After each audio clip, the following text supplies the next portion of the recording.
Kuadrin e angazhimit në qendrën ABA, organizojmë këtë ditë të demonstrimi pikërisht për të evidentuar një problematikë të mprehtë fitosanitare që është në këtë zonë. Do trajtojmë problematikat që kemi në lidhje me një sëmundje shumë agresive si është sulmi i pallojit. Për çdo lloj informacioni të mëtejshëm, ju mundet që të futeni në platformën ABA online, duke gjetur të gjitha informacionet teknike dhe zgjidhjet praktike për gjitha problemet që ju keni dhe keni shesin të tuaj. Me sigurinë ushqimore dhe me mundësi për ta tregtuar. Se nuk kemi pasur prodhim të tjerë. Këtë vit kaloi? Kishte? Vit, vetëm si vjet kemi pas probleme. Jo, nëse ky u zhvesh komplet a gjithë. S'pati gjithë. Bosh, këtu nuk kemi kancer bakterial. E mira është që herën 2-3 vite, ne të 3 apo 5 vite të bëjmë një analizë stoke. Te hedhja rreth 1 kg gjysmë fillimisht.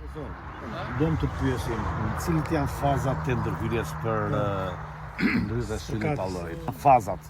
Parandalimi. E keni të mundur ju që nëse bini dakord edhe me ABA-n, të kemi një trajnim me gjithë kultivuesit e ullirit në këtë zonë. Aty t'i marrin gjithë punët nga kultivimi, me ndërhyrje, për të gjitha patogjenat. Krahasitja nuk është bërë. Faktori 2, distancat janë afër.